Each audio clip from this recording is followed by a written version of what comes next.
भुट्टो की सजाए मौत में सुप्रीम कोर्ट कसूरवार है या martial law administrator chief justice Pakistan Qazi Faez सकी इब्राहिमी। 9 रुकनी लार्जर बेंच ने जुल्फकार अली भुट्टो की सजाए मौत के खिलाफ रेफरेंस पर समाअत की।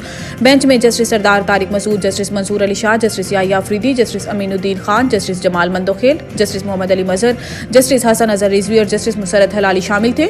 अदालती मुआवन मखदूम अली खान ने दलाइल का आगाज किया और कहा है कि बदकिस्मती से जुल्फकार अली भुट्टो की फांसी रिवर्स नहीं हो सकती। अदालत के सामने सवाल भुट्टो की फांसी पर अमल का नहीं है। अदालत के सामने मामला इस कलंक का है। इस रेफरेंस की बुनियाद जस्टिस नसीम हसन शाह का इंटरव्यू है। जस्टिस मजहर ने कहा है कि अगर इस केस में अदालत ने कुछ किया तो क्या हर केस में करना होगा। इस दौरान अहमद रजा कसूरी रोस्टम पर आए, तहम चीफ जस्टिस ने इन्हें बात करने से रोक दिया और अदालती मुआवन को बात जारी रखने की हिदायत करते हुए कसूरी से कहा है कि आपको इन पर कोई एतराज है तो लिख लें। अदालत ने कहा है कि सुप्रीम कोर्ट में इलेक्शन केसेस समेत दीगर मुकदमात ज़ेर इल्तवा हैं।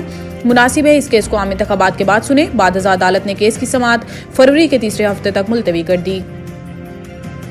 क्या पीटीआई चाहती है 100% उम्मीदवारों के कागजात नामजदगी मंजूर करें। चीफ जस्टिस काजी फाइजी सकी इब्राहिम में 3 रुकनी बेंच ने तहरीक इंसाफ की लेवल प्लेइंग फील्ड केस पर समाअत की। अदालत ने इलेक्शन कमीशन और चीफ सेक्रेटरी पंजाब की रिपोर्ट्स पर पीटीआई से तहरीरी जवाब तलब करते हुए समाअत आइंदा पीर तक मुलतवी कर दी। अदालत ने हदायत दी है कि इलेक्शन कमीशन और चीफ सेक्रेटरी पंजाब चाहें तो जवाब जमा करा सकते हैं। दौरान समाअत चीफ जस्टिस ने रिमार्क्स दिए हैं कि हमें बताएं रिपोर्ट में गलत है।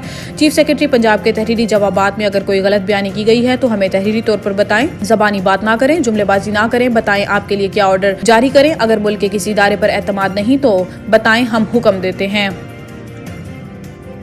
खान साहब अगर बेगुनाह हैं तो इन्हें जेल में नहीं होना चाहिए। समाअत के बाद मीडिया से गुफ्तगू करते हुए chairman Peoples Party Bilawal Bhutto Zardari ने कहा है कि हम जुल्फकार अली भुट्टो फांसी केस इंतखाबात के बाद नहीं बल्कि इंतखाबात से पहले सुनना चाहते हैं। फैसला इंतखाबात से कबल आ जाए। हमें फाइजीसा से उम्मीद थी कि केस मुसलसल सुना जाए। खैर अब उम्मीद है कि इंतखाबात के फौरी बाद इस केस का फैसला आ जाएगा।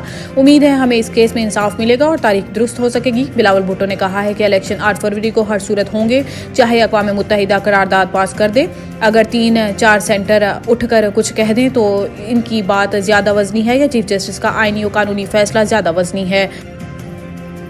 दहशतगर्द कभी भी अपने मजमूम मकासद में कामयाब नहीं होंगे, वज़ीर आज़म का बयान। निगरान वज़ीर आज़म ने दहशतगर्द हमले में शहीद होने वाले पुलिस एहलकारों को दुआ दी और इनके अहल खाना से इज़हार ताज़ियत की। इन्होंने हमले में ज़ख्मी होने वालों की जल्द सेहतयाबी की दुआ की और इन्हें हर मुमकिन तिब्बी इमदाद फराहम करने की हिदायत भी की। अपने बयान में निगरान वज़ीर आज़म ने कहा है कि पूरी कौम सिक्योरिटी एहलकारों और पोलियो वर्कर्स को सलाम पेश करती है। दहशतगर्द कभी भी अपने मजमूम मकासद में कामयाब नहीं होंगे। निगरान वज़ीर आज़म ने कहा है कि मुल्क से पोलियो वायरस के मुकम्मल खात्मे तक इंसदाद पोलियो मुहिम भरपूर तरीके से जारी रहेगी और पोलियो वैक्सीन के हवाले से किसी भी मनफी प्रोपेगेंडे के धोखे में न आए। जामिया अल ज़हरा और दुनिया भर के उलमा कराम पोलियो के इंसदाद के प्रोग्राम की तौसीक कर चुके हैं।